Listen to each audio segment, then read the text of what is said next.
Shalom to the elect of Israel, to the Hophelek of Israel, you Hebrew Israelites, you so-called Negroes, Latinos, Native Americans, West Indians, and Haitians. Gotta give all praises, honor, and glory to Yahweh, Bahashem, Yahweh Shai, the Most High, the Heavenly Father. His Hebrew name is Yahweh, not Yahweh, not Jehovah, not God, not Elohim, not Most High, not Lord, not Yah, not Jah, not Ahia, not Allah. It's Yahweh. And his only begotten son name in the Hebrew is Yahweh Shai. Not Yahshua, not Yeshua, not Jesus Christos, not Jesus Christ, not Serapis Christos, not Yeshaya, not Yehoshua. It's Yahweh Shai. So God give all praise, honor, and glory to Yahweh, Bahashem, Yahweh Shai, Bahashem, Rekah Korash. Double honors to the apostles and elders of Great Millstone who rule well, who teach well, who are the apostles and elders of all of Israel, whether you can accept it or not. In a sincere salutation, to all the occupant pushing this truth and believing this truth, with the four winds of the earth, the entire world, waking up the hopeful elect. And shalom to the Akbar who are listening and learning, the few sisters who are listening and learning. I'm Isaiah from GMS Orlando Camp coming at you another lesson. And true facts, faith, and edification, another daily edification. Lord's willing, just be edifying. This is for educational purposes only. This is not for monetary gain. I do not own a copyright to this video. This is for educational purposes only. Lord's willing, just be edifying. While working families are struggling to pay their bills and the infrastructure of the United States is crumbling, the billionaires are having their own little space race, seeing who can reach the stars faster. Do you think you'll ever be able to afford to go to space? I can't afford to live in New York. The average person can barely afford Starbucks. Space travel is never going to be affordable for everybody. Matter of fact, we might be, because you know what? As this economy is coming down to it, all the technology and everything is being upgraded to the fact that how we about to move over to Earth. I mean, over to the next planet possibly. So, you never know. With many feeling that glory projects, such as races into space, make a mockery of the hard work carried out by the majority, it shouldn't be a surprise that many are wondering if we shouldn't just dump the ultra-rich into outer space as the latest piece of space junk. Caleb Maupin, RT, New York. And Russia has just successfully tested the new Zircon hypersonic missile launched from the Admiral Gorshkov warship. It traveled at 7 times the speed of sound and struck its intended target some 350 kilometers away on land. Vladimir Putin says this is part of a new generation of missile systems that are more advanced than that of any other country. So for analysis of this, we will turn to former Pentagon official Mike Maloof. So Mike, Vladimir Putin says this cruise missile is both low-flying and practically undetectable. Now, I got to ask you, is that even possible given, systems as advanced as, for example, Israel's Iron Dome, which can detect incoming miles and miles away? Yeah, this is what Mr. Putin described it as is probably accurate. It's going at a hypersonic speed, like 7 to 8 times the speed of sound.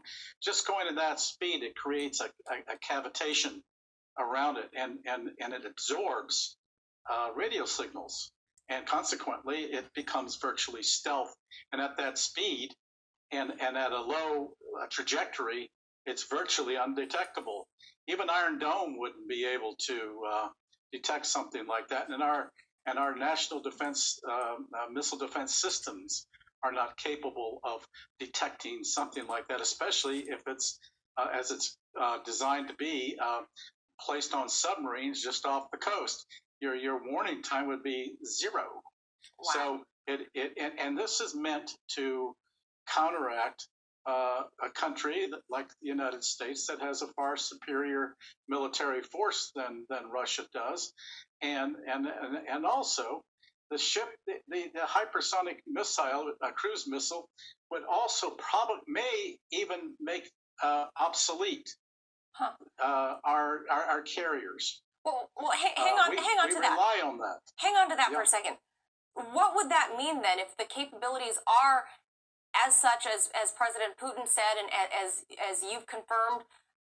What does that mean for the future of warfare? I mean, how does that change, this kind of technology change the landscape? Well, all I see here is a huge arms race that any miscalculation could spell doom. Given that distance, it could be easily that hypersonic missile, the Zircon, can be launched from the Federation, the Russian Federation, into Europe. They wouldn't be able to detect it. The missile defense systems that the United States is pouring tens of billions of dollars into would not be able to detect it. And it's meant to counteract a superior force, and that would effectively do it.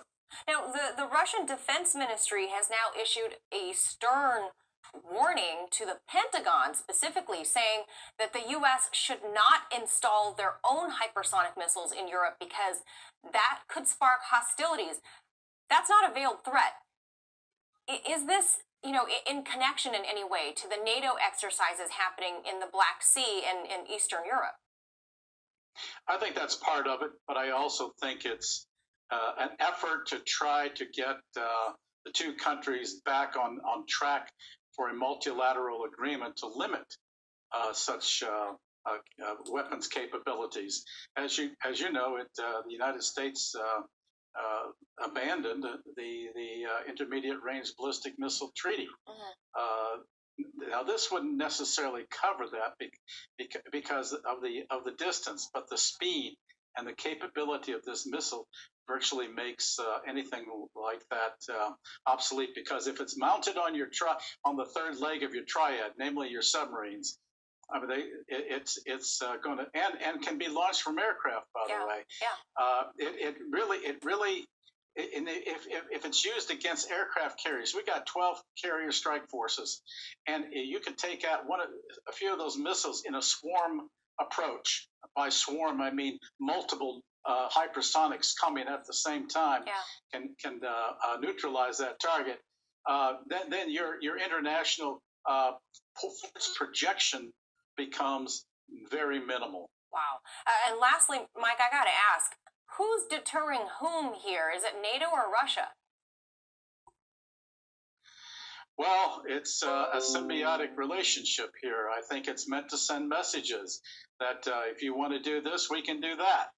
And certainly the Russia has now demonstrated that it has that capability. And in fact, it's probably going to go operational rather rapidly. The United States does not have anything like that at the moment in its arsenal. But then there's no defense to it. Wow. Whether the U.S. or Russia has it, there would be no defense to it. And that's why this makes a potential arms race and international tensions even greater. I think it's meant to say, okay, let's be growing ups here and let's sit down and work this out rather than escalating all the time. But given the maneuvers that NATO is doing in the Black Sea, in the backyard of Russia, I think it's threatening to the Federation, and there's a history of concern that Russia has, legitimately so, given past experiences. Yeah, I think you hit the nail on the head, sparking off a new arms race. Mike Maloof, always appreciate your expertise. Thank you so much for joining. So now you see what's popping off, man. This is prophecy about the bear. This is Joel 3:9. Proclaim ye this among the Gentiles. Prepare war. Wake up the mighty men. Let all the men of war draw near. Let them come up. Beat your plowshares into swords, and your pruning hooks into spears. Let the weak say, I am strong. And the number one nation that's going to come against Babylon the Great is the Baal, man. Gog and Magog, man. Okay?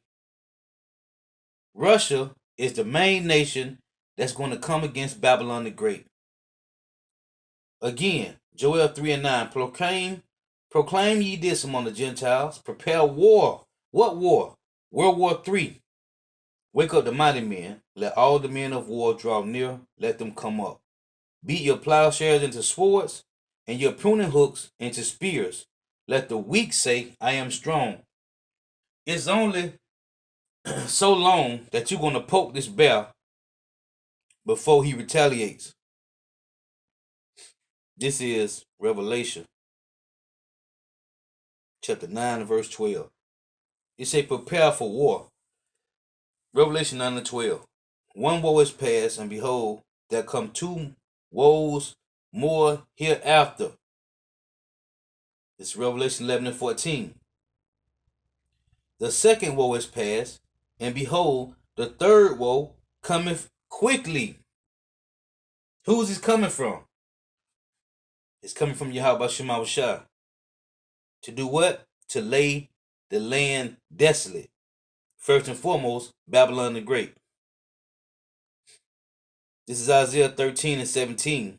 And it reads, Behold, I will stir up the Medes against them, which shall not regard silver, and as for gold, they shall not delight in it. Their bows also shall dash the young men to pieces, and they shall have no pity on the fruit of the womb. Their eye shall not spare children. And Babylon, the glory of kingdoms, which is Babylon the Great, the beauty of the Chaldees' excellency, shall be as when power overthrew Sodom and Gomorrah. With what? Fire and brimstone. When you go to Revelation chapter 9, as a matter of fact, let's read it. This is Revelation 9 and 16. It reads, And the number of the army of the horsemen were 200,000, which is 200 million. And I heard the number of them. And thus I saw the horses in the vision, and them that sat on them, having breastplates of fire, and of jacinth, and brimstone. And the heads of the horses were as the heads of lions, which is the warheads on the missiles. And out of their mouths issued fire, and smoke, and brimstone. By these three were the third part of men killed, by the fire, and by the smoke, and by the brimstone which issue out of their mouths. For their power is in their mouth, which is the warheads, and in their tails, for their tails were like unto serpents, which we saw when the missiles were going up, their smoke trail, for their tails were like unto serpents, and had heads, and with them they do hurt. This is Isaiah chapter 13, verse 15. It reads, Isaiah 13 and 5. They come from a far country, from the ends of heaven, even the Lord, and the weapons of his indignation to destroy the whole land. What's the weapons of the Lord's indignation? This is Isaiah 54 and 16, and it reads, Behold, I have created the smith that bloweth the coals in the fire, and that bringeth forth an instrument for his work, and I have created the waster to destroy. What's the waster? It's an intercontinental ballistic missile. This is Isaiah chapter 9 and verse 5. For every battle of the warrior is with confused noise and garments rolled in blood. But this, what? World War III, shall be with burning and fuel of fire. This is how Babylon the Great will be destroyed, with burning and fuel of fire. This is Isaiah chapter 19 and verse 1. And it reads, The burden of Egypt. What's the burden? Destruction. The burden of Egypt, behold, the Lord, Yahweh Shema Shah, rideth upon a swift cloud, which is a chariot, and shall come into Egypt, and the idols of Egypt shall be moved at his presence, and the heart of Egypt shall melt in the midst of it. How is the heart of Egypt, how is Babylon the Great going to melt? With fervent heat. By what? Intercontinental ballistic missiles.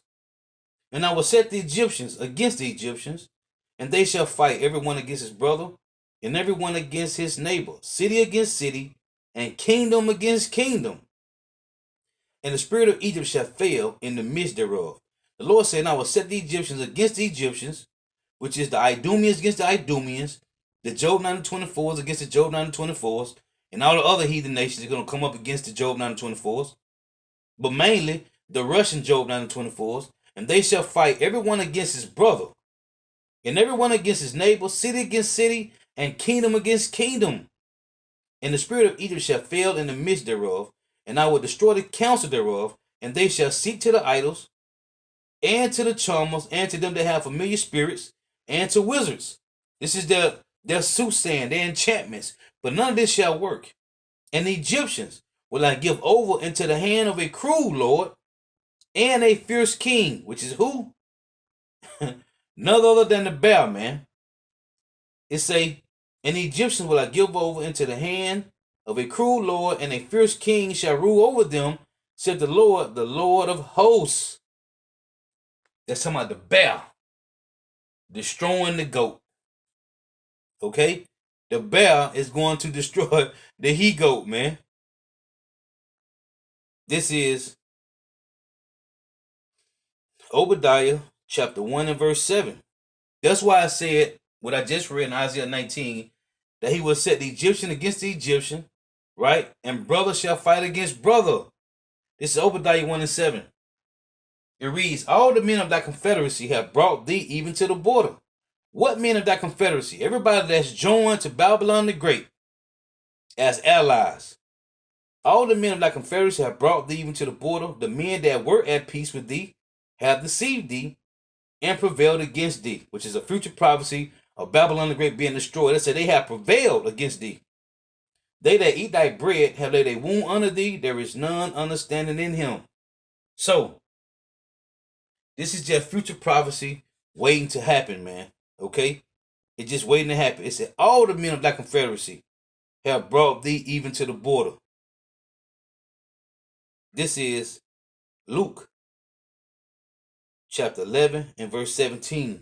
And it reads, but he, knowing their thoughts, said unto them, every kingdom divided against itself is brought to desolation, and a house divided against a house falleth.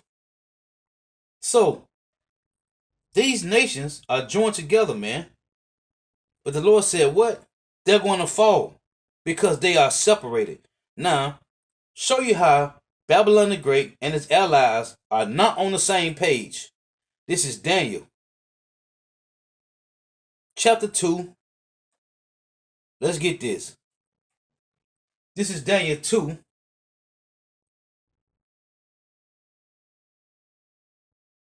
In verse, let's read about all these. This is Daniel 2 and 37. This is what Daniel told Nebuchadnezzar. It read, verse 36 say, this is the dream, and we will tell the interpretation thereof before the king. Thou, O king, art the king of kings, for the God of heaven hath given thee a kingdom, power and strength and glory. And whereas the children of men dwell, and whatsoever the children of men dwell, the beasts of the field and the fowls of the heaven, have he given into thy hand, and have made thee ruler over them all. Thou art this head of gold, which is Babylon, ancient Babylon, which is today reincarnated, man. Nothing new. It say, and after thee shall arise an other kingdom inferior to thee, which was the Medo and Persian Empire, and another third kingdom of brass, which was the Greek Empire, which shall thou rule over all the earth. And the fourth kingdom, which is the Roman Empire, shall be strong as iron, for as much as iron breaketh in pieces, and subdue all things, and as iron that breaketh all these, shall it break in pieces and bruise. That was the fourth kingdom. It say, and whereas thou sawest the feet and toes, this is the fifth kingdom. Part of potter's clay, and part of iron, which is Babylon the Great, the Roman Empire revived. It said the kingdom shall be divided. Okay? That's why you got EU, NATO, and Babylon the Great. They are divided, man. They're not on the same page, but through the policies, they are mingled together. Because of the policies, the legislations, the democracy, the draconian laws. It's saying, whereas thou sawest the feet and toes, part of potter's clay and part of iron, the kingdom shall be divided. But there shall be in it of the strength of the iron, for as much as thou sawest the iron mixed with miry clay. Daniel 2 and 42. And as the toes of the feet were part of iron and part of clay, so the kingdom shall be partly strong and partly broken. This is EU, NATO, and Babylon the Great joined together. And whereas thou sawest iron mixed with miry clay, they shall mingle themselves with the seeds of men.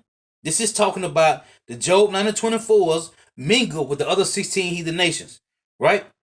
Outside of the Hebrew Israelites, so-called Negro, Latino, Native Americans, West Indians, and Haitians, you have 17 other nations. The 12 tribes of Israel is one nation. So you got the 17, you got the other, you got the 17 heathen nations.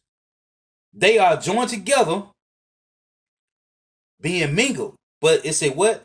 And whereas thou sawest iron mixed with miry clay, they shall mingle themselves with the seed of men, but they shall not cleave one to another, even as iron is not mixed with miry clay. So, when you read in Obadiah 1 and 7, this is what that's talking about. They shall mingle themselves, but they shall not cleave one to another. Obadiah 1 and 7, all the men of thy confederacy have brought thee even to the border. When you go to Psalms 83, it shows you that they came together to take down the nation of Israel, because they couldn't have did it by themselves alone. Each 17 heathen nation couldn't have took Israel down by themselves. So they came together as a confederate. That's why the Lord say, you put your hands on the apple of the Lord's eye. So, moving on. The Lord is raising up a cruel lord, a fierce king, to destroy Babylon the Great. Now, this is Isaiah 47 and 11. And it reads, therefore shall evil come upon thee, thou shalt not know from whence it riseth, and mischief shall fall upon thee, thou shalt not be able to put it off. And desolation shall come upon thee suddenly, which thou shalt not know. Why does it not know? Because it tells you Obadiah 1 and 7, they have none understanding, man. These Job 9 and 24s have none understanding. This is Jeremiah 50. In verse 22, it reads, a sound of battle is in the land. In what land? Babylon the Great. And of great destruction. How is the hammer of the whole earth cut asunder and broken? How is Babylon become a desolation among the nations? This is how you know this is not talking about ancient Babylon. Because right now in ancient Babylon, which is in Iraq, it's still occupied today. I have laid it say, how is the hammer of the whole earth cut asunder and broken? Because they have none understanding. How is Babylon become a desolation among the nations? I, who, the heavenly Father Yahweh, Ba'ashim Yahushua, I have laid a snare for thee, and thou art also taken, O Babylon, and thou wast not aware. Thou art found and also caught, because thou hast striven against the Lord. The Lord, Yahweh Ba'ashim Yahushua, have opened his armory, which is what? These intercontinental ballistic missiles. It said in Joel 3 and 10, be your plowshares into swords, and your pruning hooks into spears. A plowshare and a pruning hook is tools for agriculture, man. The Lord saying, forget all that. Take your money and invest it in missiles, man. And you see that's what Russia, Iran, Turkey, North Korea, North Korea, China, they all investing in missiles, man. Verse 25, Jeremiah 50 and 25, for the Lord Yahweh, Ba'ashim Yahushua, have opened his armory and have brought forth the weapons of his indignation. For this is the work of the Lord Yahweh, power of hosts, in the land of the Chaldeans. Come against her from the utmost border, open her storehouses, cast her up as heaps, and destroy her utterly. Let nothing of her be left. Verse 29 say, call together the archers against Babylon, all ye that bend the bow, camp against it round about, let none thereof escape. Recompense her according to her work, according to all that she have done unto her, according to all that she have done unto her, for she have been proud against the Lord, against the Holy One of Israel. Therefore shall her young men fall in the streets, and all her men of war shall be cut off in the day, saith the Lord Yahweh, Ba'ashim Yahushua. What is this talking about? World War III, man. Missiles, intercontinental ballistic missiles, 200 million, man. How many are going to hit Babylon the Great? I don't know. But it will be desolate, man. This land, Babylon the Great, all 5,000 square miles will be desolate. And we see it day after day after day. The Lord is raising up this bear, man. Not a bear. Hey, now he already had hypersonic missiles. They are advancing the hypersonic missiles. Because the Lord said what? He put the spirit on them, man. Let's read this. Proverbs 21 and 1. The king's heart is in the hands of the Lord. As the rivers of water, he turneth it whithersoever he will. Every way of a man is right in his own eyes, but the Lord punneth the hearts. Let's get this. Because the Lord got a heavy spirit on this bow, man, to constantly create better missiles, man. This is Proverbs 16:1. The preparations of the heart in man and the answer of the tongue is from the Lord. All the ways of a man are clean in his own eyes, but the Lord weigheth the spirits. The Lord got, the Lord got the spirit on this fierce king, this cruel Lord, to advance his missiles to the highest advancement, man. Let's read Joel again. This is Joel 3:9. Proclaim ye this among the Gentiles, prepare war, wake up the mighty men, let all the men of war draw near, let them come up. Beat your plowshares into swords, and your pruning hooks into spears, let the weak say, I am strong. Every nation got missiles, man. These other nations got missiles. These nations that used to be weak, they're not weak anymore, man. And when you read Ezekiel 38, it tells you that Russia shall be a guard to these other nations, man. And the Lord said he's going to put the hooks into their jaws and turn them back. To what? That cruel Lord, that fierce king, that fierce nation that's about war, man. That old Soviet Union war mentality, man. That's what's going on, man. The Lord got the bell preparing, man. And you keep poking at the bell, he's going to raise up on 2 feet and devour much flesh, man. Thus saith the Lord. This is